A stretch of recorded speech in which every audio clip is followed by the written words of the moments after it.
Monsieur le ministre, la vie qui est de plus en plus chère, la pension qui ne bouge pas. Oui, c'est une préoccupation pour nous. Vous savez que nous avons tenu en début janvier de cette année un grand forum national sur la retraite dans notre pays. Et effectivement, nous avons eu l'occasion de mesurer à quel point les pensions, beaucoup de pensions sont très faibles. Et donc, il y a eu beaucoup de recommandations. L'une des recommandations, par exemple, c'est de voir déjà au niveau de la CARFO, Caisse autonome de retraite des fonctionnaires, comment on peut améliorer les pensions en prenant en compte l'ensemble des émoluments, c'est-à-dire y compris les indemnités, primes, etc. Bon, ça c'est une question. Nous avons demandé à la CARFO d'étudier cet aspect-là pour qu'on regarde. L'autre aspect, c'est de voir si on ne peut pas encore trouver un mécanisme pour relever un peu les pensions les plus faibles, mais ça nécessite des études. Voilà, parce qu'il y a la question de l'équilibre aussi des régimes. On ne prend pas des mesures comme ça au risque de compromettre l'équilibre des caisses. Parce que si la caisse elle n'existe plus, là, il n'y a plus rien. Mais ce qu'il demande, c'est qu'on puisse, ne serait-ce que, en tout cas, de façon régulière, réajuster, comme on le fait pour les fonctionnaires qui sont en service, de sorte à ce que la pension soit également, en tout cas, conforme à la cherté de la vie. Donc, qu'il y ait un avancement dans la retraite. Voilà, exactement, une sorte d'avancement, si on peut l'appeler ainsi. Non, on peut imaginer tous les schémas d'avantages possibles pour les retraités, mais je vous dis que ça, c'est lié, et nous sommes en train d'étudier, hein. On étudie, on est en train de voir, mais ça, c'est quand même lié à la question fondamentale de l'équilibre des régimes. Parce qu'il ne faut pas prendre des mesures aussi comme ça, sans mesurer les incidences et sans voir comment on les compense. Mais en principe, pour pouvoir relever les pensions, il faut qu'en amont, on relève les cotisations. Alors qu'en relevant les cotisations, on va diminuer le salaire net des employés. Donc, c'est un peu complexe. Mais ce qui est établi quand même, c'est que quand on prend la caisse autonome de retraite des fonctionnaires, la caisse nationale de sécurité sociale, ce sont des caisses qui sont souvent surliquides, qui ont beaucoup d'argent, et le gouvernement même les sollicite pour construire des cités à Bobo-Dioulasso, à Fada-Ngourma. Ça veut dire qu'on peut trouver de l'argent quelque part pour aider les pensionnés. Alors, les caisses ont de l'argent qu'elles mettent en réserve. C'est une réserve qui est obligatoire. Si cette réserve n'est pas constituée, c'est un gros risque pour l'équilibre de la caisse elle-même. Et d'ailleurs, il y a un des ratios de la CIPRES. La CIPRES est la conférence internationale interafricaine de la prévoyance sociale, qui fait obligation de maintenir un niveau de réserve par rapport au niveau général des cotisations. Ça peut faire dire que les caisses ont de l'argent, mais pas de l'argent qu'on peut puiser comme ça pour faire ce qu'on veut faire. Il y a quelques années, on a vu, hein, la CNSS a donné à des opérateurs économiques 1,5 milliard, comme si c'était une banque. C'est ce qu'on peut appeler des dérives. Mais ces caisses, la place de l'argent qui doit être restituée avec des intérêts. Non pas accorder des subventions comme ça à quelqu'un. Toutefois, je ne préjuge pas de la correctitude de ce qui a été fait. Parce qu'il peut y avoir aussi eu des dérives. Excusez, il peut y avoir eu des dérives, et je pense qu'il y a eu des dérives. Voilà. Mais en tout cas, nous veillons à ce que plus jamais ces choses-là ne se fasse ici. Monsieur le ministre, toujours sur cette question de la protection sociale, il y a cette question de la visite annuelle, la visite médicale annuelle des agents. Alors, aujourd'hui, on a l'impression que c'est peut-être une opération qui est peut-être délaissée, ou alors comment ça se passe concrètement? Non, la visite médicale, quand nous sommes arrivés, elle était en panne depuis 2 ans, mais nous l'avons rétablie et la visite a été faite normalement, assurée par les 2 caisses aux retraités. Bon, maintenant, il y a d'autres questions. Quand vous faites la visite, après, on découvre des pathologies. Qu'est-ce qu'on fait? Est-ce qu'on aide l'intéressé à se soigner? Jusque-là, on n'a pas, en tout cas, il n'y a pas d'aide. Donc ça, c'est l'une des questions. aussi sur lesquels nous sommes en train de réfléchir. À côté de ça, il y a l'Office de santé des travailleurs qui doit faire en sorte que les agents publics aient des visites médicales annuelles pour savoir s'ils n'ont pas des pathologies qu'ils ignorent. C'est ça. Et ça, on ne voit pas vraiment tous les jours. Oui, mais en principe, chaque année, l'OST doit le faire. Et je pense qu'elle le fait, mais maintenant, je ne sais pas quelle est la régularité vraiment des opérations.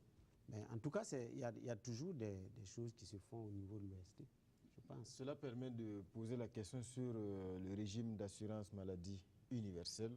En 2015, je crois qu'au niveau du Conseil national de la transition, en tout cas, le ton a été donné à travers donc, le vote. Mais concrètement, à ce jour, où est-ce qu'on en est avec cette opération ou en tout cas ce processus de mise en place du régime d'assurance maladie universelle? C'est un grand projet pour notre pays.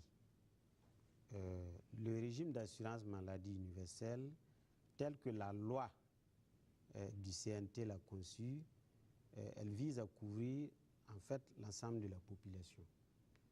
Mais la loi a quand même posé un certain nombre de principes qui font que le timing qui a été fixé est un timing un peu trop optimiste. Parce que la loi a dit en 2 ans, on doit pouvoir passer à la phase opérationnelle. Or, les préliminaires, les prérequis là, sont vraiment difficiles à réunir. Parce que pour passer à une opération de cette envergure là, il faut poser des mécanismes. Donc, aujourd'hui, nous avons quand même beaucoup évolué. La plupart des études ont été bouclées. Nous attendons juste de terminer une dernière étude économique et financière pour pouvoir fixer et le niveau des cotisations et le panier de soins. Le panier de soins, c'est quels soins on va octroyer à chaque citoyen, à chaque assujetti, hein, c'est dans le langage de cette loi, mais à chaque personne qui fait partie de ce mécanisme-là. Et donc, c'est cette étude que nous attendons. Monsieur le ministre, mais si on a été optimiste sous la transition, aujourd'hui, de façon raisonnable, quand est-ce qu'on peut espérer voir la concrétisation? Ce qui est sûr, la caisse d'assurance maladie va être créée cette année. Nous avions un premier délai qui était pour la fin 2016, mais pour être vraiment réaliste, ça aurait été un peu de manière aventuriste. Donc nous préférons, plutôt que de créer la caisse et se mettre à faire des études pour voir comment on va l'asseoir, quelle va être sa viabilité, etc. Nous préférons terminer avec la question de la soutenabilité, hein, des différents paramètres avant de la créer. C'est une manière d'être plus opérationnelle. Il y a déjà beaucoup de mutuelles quand même qui sont créées ici et là, un peu partout, notamment à Ouagadougou et dans beaucoup d'autres zones. Est-ce que c'est un processus que vous accompagnez ou comment ça va s'intégrer avec... Oui, absolument. Les mutuelles vont nous aider, et beaucoup. Et nous travaillons beaucoup avec elles, d'abord en termes même d'expérimentation sur le terrain, parce qu'elles ont déjà un potentiel d'expérience dans la prise en charge des malades, etc., le système, comment on arrive à assurer cela de manière pratique. Mais aussi, les mutuelles vont être des partenaires privilégiés de la caisse d'assurance maladie sur le terrain.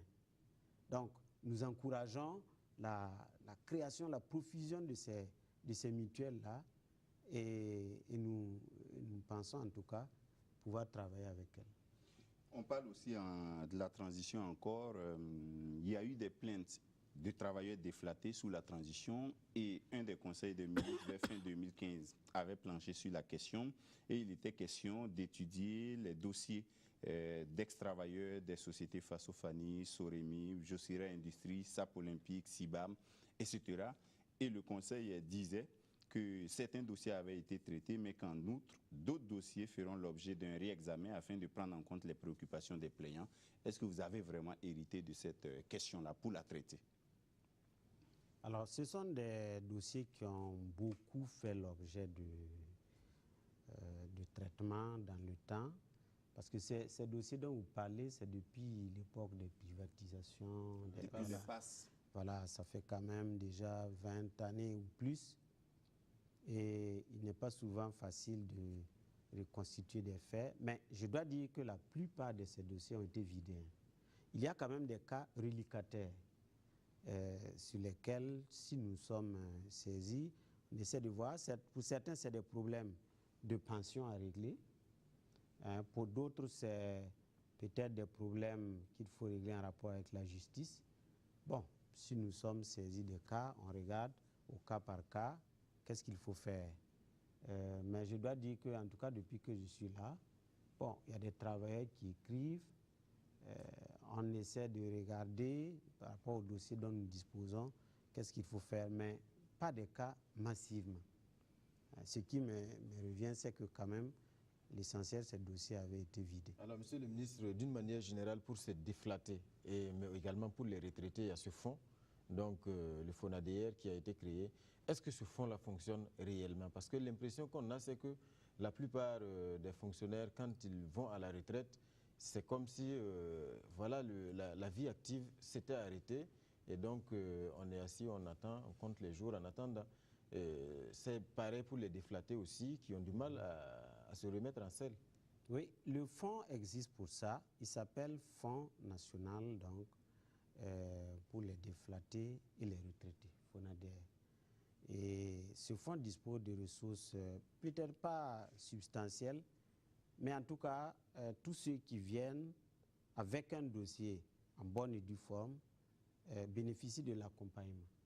Alors, ce que nous sommes en train de faire, et c'est l'une des recommandations justement du forum sur la retraite, c'est d'abonder davantage les ressources de ce fonds, d'en faire un fonds vraiment à la hauteur des attentes et d'amener peut-être la CNSS et la Carrefour à contribuer à renforcer les assises de ce fonds. Peut-être les conditionnalités également. Non, pour les conditionnalités, elles sont légères. Il n'y a pas vraiment de conditionnalités très graves. Vraiment, si vous avez envie de faire quelque chose dans votre vie de retraite, ce n'est pas un dossier compliqué. Vous pouvez bénéficier de ce financement qui va de 1 million à 10 millions. Voilà. Alors, monsieur le ministre, il y a le plan décennal qui est là. Il est question donc de 23 milliards, je crois, pour pouvoir donc mettre en œuvre ce plan décennal de modernisation de l'administration.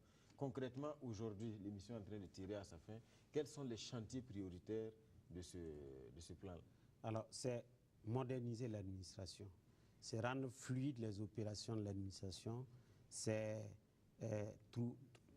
outiller l'administration d'outils modernes de travail et donc introduire plus de célérité dans le traitement des dossiers. Et ce fonds justement a ciblé 3 domaines importants. La gestion de la fonction publique, faire en sorte que les fonctionnaires qui sortent des écoles et qu'on recrute puissent bénéficier d'un traitement accéléré de leurs dossiers. Ensuite, il y a la justice, les tribunaux départementaux, faire en sorte que les jugements soient rendus de manière plus accélérée, qu'il y ait les comptes rendus des jugements là, rapidement. Et il y a l'éducation nationale, faire en sorte que le temps de présence des enseignants soit encore plus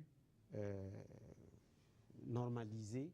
Et donc, il y a un dispositif de surveillance, on établit des indicateurs et on encourage donc ceux qui suivent le processus, on leur donne les moyens à travers justement cette structure-là d'appui à la modernisation de l'administration pour que donc on puisse rationaliser davantage et faire des résultats optimaux. Monsieur le ministre, on ne saurait terminer sans évoquer la question des grèves. Monsieur le ministre, justement, les mouvements sociaux, est-ce qu'on doit conclure que vous avez un peu plus de répit parce que vous êtes sur notre plateau aujourd'hui? Peut-être que ça va un peu plus. Il y a moins de grèves ces jours-ci. Ah non, il y a toujours des grèves. Je pense, hein, vous êtes là, vous constatez tous. Non, ce qu'il faut dire, c'est que, évidemment, notre gouvernement a hérité d'une situation nationale qui est assez complexe, j'allais dire. Depuis quand même un certain nombre d'années, le pays a connu beaucoup de turbulences, beaucoup de mouvements sociaux. Et on peut dire que c'est un peu comme la continuation de cette turbulence-là que nous gérons. Qui continue ou...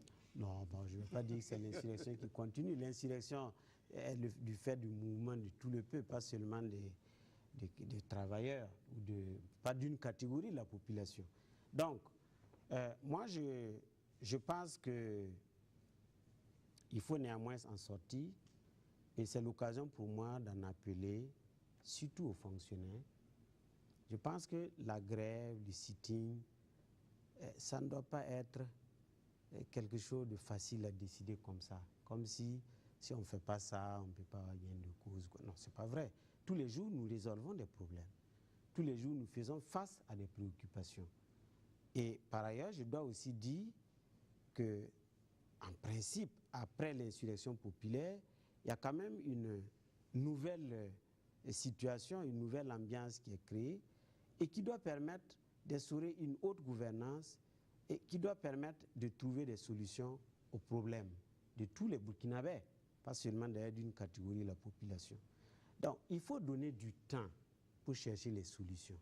Sinon, comme le président l'a dit, si vous vous battez pour partager ce qui n'existe pas, le peu qu'on a produit, on se bat autour du partage, comme ceux qui luttent autour des fonds communs, etc. Mais ça pose problème. Vous aurez dû demander dès le départ un peu de temps. Ah non, mais vous êtes là, hein, vous avez suivi. On ne nous a même pas laissé l'occasion d'en demander. On nous a accueillis en disant « Ah, mais il faut que les gens sachent qu'il n'y aura pas de trêve ou de... » Voilà, voilà, on nous a dit ça dès l'arrivée. Et vous savez aussi que notre gouvernement a été accueilli par une grève. Alors, qu'est-ce qu'on va en dire? Est-ce que c'est le résultat de notre gouvernance qui a donné lieu à ces grèves qui nous ont accueillis? Bon, je pense objectivement, ce qu'il faut faire aujourd'hui au Burkina Faso, c'est nous mettre au sérieux pour travailler. Les turbulences là, il faut en finir. Il faut qu'on se mette au sérieux pour travailler. Pas de travail, il n'y aura rien à partager. On a beau gréver tous les jours, si la caisse ne permet pas de distribuer davantage, on ne pourra rien faire. Voilà. Donc, c'est l'appel que je lance aussi en tant que ministre du Travail, en tant que ministre du Dialogue social. Mais je dis, le gouvernement tient à continuer le dialogue avec tous les partenaires sociaux. Et tout le monde le sait d'ailleurs. Tous les jours, on ne fait que ça. Mais quand même, je pense que chacun doit être raisonnable. Monsieur le ministre, je crois que ça va être le mot de la fin. L'émission Dialogue avec le gouvernement de ce jour est arrivée à son terme. Merci pour votre disponibilité, monsieur le ministre. Alors, mesdames et messieurs, merci également pour votre fidélité à cette émission qui est donc organisée par le service d'information du gouvernement en collaboration avec la radiodiffusion télévision du Burkina. Merci pour votre attention et à bientôt.